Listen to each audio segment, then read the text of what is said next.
अध्यक्षको र यहाँको चाहिँ प्रधानाध्यापकको के भन्छ अनुमतिमा म यहाँ केही कुराहरू भन्न गइरहेको छु। तपाईँले यो फिगरमा देख्नु भएको छ उमेरको हिसाबले 35 भन्दा माथि नै अथवा 30-35 वर्षको चाहिँ परीक्षार्थीहरू यहाँ देख्नु भएको छ र म उहाँहरूसँग कर्मशः म भलाकुसारी गर्नेछु। र यहाँनिर एकजना परीक्षार्थी हुनुहुन्छ, हजुरको शुभ नाम के होला? नमस्ते, मेरो शुभ नाम वीरेन्द्र महर निरञ्जन कामी अनि म विशेष गरी अहिले माटको एक्जाम दिँदैछु। उहाँ चाहिँ 8 कक्षाको परीक्षा दिँदै हुनुहुन्छ। अनि वीरेन्द्रजी, तपाईँलाई यो 8 कक्षाको परीक्षा दिँदै गर्दा अनि कस्तो अनुभूति भयो? म विशेष गरी अहिले 8 को परीक्षा दिँदै गर्दा मेरो बाल्यकालको अवस्था फिल भयो। हजुर, म अहिले जस्तै म सानो मेरो दिदीबहिनीहरू दाजुभाइहरू हुनुहुन्छ, उहाँहरूको साथ बस्दाखेरि म बचपनमा यही क्लासमा म पहिला पढ्दाखेरि अहिले त्यस्तै फेरि पनि मेरो बचपनको अनि त्यो पढ्ने फिलहरू भयो। अझै पनि म यस्तै गरेर फेरि अगाडि बढ्ने हिम्मत आशा। मतलब 8 कक्षा पास गरेपछि तपाईँ 9 मा पढ्नुहुन्छ?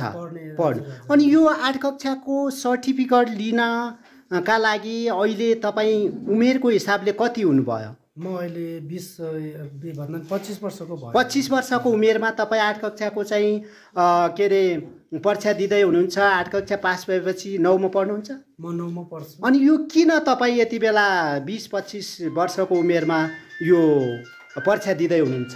म अहिले विशेष गरी म यो शिक्षाको एकदम कमी थिएँ म, अनि मेरो एकदम अब शिक्षा कमी भएर म पढ्छु। अब अझै पनि शिक्षा बुढो हुँदैन, मान्छे म बुढो भए पनि शिक्षा चाहिँ बुढो हुने रहन्छ भनेर म चाहिँ अनि यसमा लागि परेको छु। तपाईँ खासै यसको अलावा अहिले केही गर्दै हुनुहुन्छ कतै? अहिले विशेष गरी म यस्तो म अहिले केही गर्दिनँ भनौँ, अहिले सिम्पलै छु।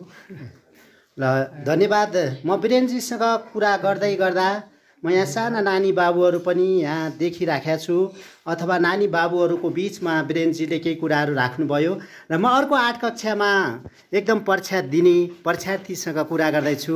हजुरको शुभ नाम? धन्यवाद, मेरो नाम गणेश बहादुर कामी। अनि घर चाहिँ? घर वार्ड नम्बर 5 कालाखोली। कालाखोली। कति वर्षको उमेर भयो? अहिले 32 वर्षको। 32 वर्षको उमेरमा तपाईँ किन परीक्षा दिँदै हुनुहुन्छ 8 कक्षाको? केही भविष्यमा यता मार्केटको लागि केही काममा लागि यता व्यवहार बेन्सिन। हजुर, यताउता।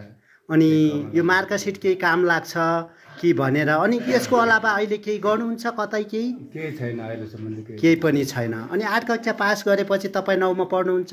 9 मा पढ्न पनि सक्छु सर। पढ्न पनि सक्छु, त्यो फिक्स छैन। त्यसै गरी धन्यवाद। म त्यसै गरी अर्को परीक्षार्थीसँग गएँ। र हजुरको शुभ नाम? मेरो नाम नरेन्द्र खनी। नरेन्द्रजी, तपाईँ कक्षा 8 को परीक्षा दिँदै हुनुहुन्छ। आज विषय के हो? विषय बारेकोट सिरपुर। बारेकोट हाम्रो स्थानीय विषय। अहिलेसम्म कतिवटा परीक्षा दिनुभयो? अहिलेसम्म हामीले आजसम्म 7वटा परीक्षा दिनुभयो। अनि हजुरले यो उमेर कति भयो? उमेर मेरो 39 वर्ष। 39 वर्षको उमेरमा तपाईँ कक्षा 8 को परीक्षा किन दिँदै हुनुहुन्छ? पहिला पढ्न पाएको सर, अब केही न केही अब यताउता जाँदा बाहिर जाँदा पनि अब हरेक कुरामा सर्टिफिकेट चाहिन्छ। हजुर, अनि हजुर उसो भए परीक्षा दिँदा तपाईँलाई कस्तो अनुभूति भयो? यो परीक्षा साना नानीहरूसँग तपाईँले परीक्षा दिँदै गर्दा कस्तो अनुभव भयो? खुसी पनि लाग्यो सर। हजुर, पहिला आफ्नो बाल्यकालमा यस्तो गर्न पाइएन पनि। हजुर, अहिले यस्तो सानो बाबु नानीहरूसँग परीक्षा दिँदा यति खुसी लाग्यो सर। तपाईँले साना बालबालिकालाई के भन्नुहुन्छ? तपाईँ हामी यस्तो सुनाउँ सर, अब हामी अब हजुरहरूको अवस्थामा हामीसँग पढ्न पाएनौँ, तर हामीसँग हेरेर पनि अब केही कुरा महसुस गरेर अगाडि बढ्नुहोस् भन्ने। धन्यवाद। अनि त्यस्तै गरी म यसै बिचमा अर्को एकजना परीक्षार्थी हुनुहुन्छ, बडा मजाको।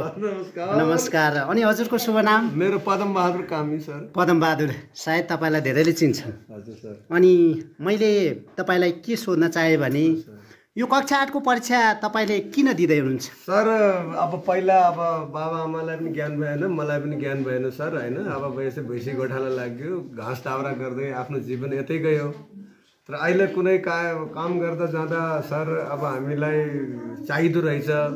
तर 9, 10, 11, 12 को सर्टिफिकेट चाहिँदो रहेछ। सर्टिफिकेट पनि चाहियो सर। र त्यसपछि गएर हामीलाई भविष्यको एउटा त्यो जाने बाटो हुँदो रहेछ सर, हामीलाई थाहा भएन सर। अब हामी अनि तपाईँ त यो बारीकोटको एउटा चाहिँ डकर्मी भनौँ, एकदम मिस्त्री हुनुहुन्छ, तपाईँसँग त्यस्तो पनि सिप छ, तपाईँले विभिन्न किसिमका भवनहरू बनाउनुहुन्छ। अनि यसको अलावा अहिले आएर तपाईँको उमेर कति गरे? मेरो 52 वर्ष सर। अनि 52 वर्षको मान्छे यो 8 कक्षाको परीक्षा के का लागि त? मैले अब म एउटा मिस्त्रीको काम गर्दा गर्दै जाँदा मलाई तपाईँको कुनै ठेक्का बट्टाहरूमा पनि सर म पछाडि पर्ने, अब डकुमेन्ट सबै नपुग्ने सर। म अब जे होस् ठेकेदार बन्ने विचार आयो, ठेकेदार बन्दै गर्दा पनि त्यो सर्टिफिकेट चाहिने भयो। अनि तपाईँ यो 8 कक्षा पास गरेपछि मलाई नढाँटेर भन्नुहोस्, तपाईँ 9 कक्षा पढ्ने कि नपढ्ने? 9 दिने सर, मजाले। तपाईँ 10 पनि दिनुहुन्छ? 10 दिन्छु म, 11-12 सम्म। अनि तपाईँ प्राणसम्म म दिन्छु, तर म बुढो हुँदैन शिक्षा सर। शिक्षा बुढो हुँदैन। तपाईँले यदि ढाँट्नु भयो भने के हुन्छ पदमजी? त्यो सजाको भागीदारी पदमबहादुर कामी हुन्छ। अनि उसो भए सानो बच्चाहरूलाई के भन्न चाहनुहुन्छ? अब आज मेरो नातिनीले 8 को परीक्षा दिने बेला सर म आफै सामेल भएको छु। तपाईँको नातिनी त यहाँ छैन? छन्। यो मेरो नातिनी पर्छ, घरकै? हजुर, मेरो भान्जाको छोरी। आफ्नो नातिनीले परीक्षा दिँदै गर्दा आफूले पनि अब बाजेले पनि परीक्षा, दुईटा बाजे नाति सँगै दिन लाग्छु। अनि यसरी नातिनी र बाजेले सँगै परीक्षा दिँदै गर्दा तपाईँलाई कस्तो लाग्यो? मलाई मजाको लाग्यो सर। मजा लाग्यो। यस्तो मजा त सर अब आजसम्म मैले फिलै गर्न सकेँ। बडा मजा। हजुर, बहुत धन्यवाद, एकदम धन्यवाद छ तपाईँ चारैजनालाई मेरो तर्फबाट। र विशेष गरी यो साना नानी बाबुहरूको बिचमा तपाईँले बडा मजाले परीक्षा दिनुभएको छ। र यी नानी बाबुहरूले पनि शिक्षा कहिले पनि बुढो हुन सक्दैन। हामीले शिक्षा लिनुपर्छ र शिक्षा प्राप्त गर्दै गर्दा हामी उमेरमा होइन, हाम्रो एउटा चाहिँ शिक्षाको आवश्यकतामा आधारित हुनुपर्छ भन्ने सन्देश यो हाम्रो चाहिँ कालिका आधारभूत विद्यालय सिमचौरमा मात्र नभएर आम बारेकोट लगायत आम हाम्रा विद्यार्थी भाइ बहिनीहरू कलिला मुनाहरूलाई चाहिँ यो सन्देश दिन चाहिँ चाहन्छु। म के भन्न चाहन्छु, तर म आज बुढो मान्छे यहाँ उहाँहरूको बिचमा, बच्चाहरूको बिचमा समावेशी छु। तर बुढो मान्छेले जुङ्गा फुलेको 52 वर्षकोले परीक्षा दिनु पर्दो रहेछ भनेर उहाँहरूले हामीबाट पनि केही ज्ञान बालबालिकाले सिकिदिनु पर्यो, मेरो अनुरोध छ सर। ल फेरि यस्तै भलाकुसारीका साथ हामी पटक हामी यसै बसाइमा हामी भेट्नेछौँ। र अहिलेलाई मलाई माफ गर्नु होला, यहाँ कुनै पनि यहाँ डिस्टर्ब गरेको छैन। मैले तपाईँहरूको अनुमतिमा यो भिडियो लिएको छु र यति भन्दै मैले यो भिडियो क्लिपलाई बन्द गरेँ। धन्यवाद, नमस्कार है त।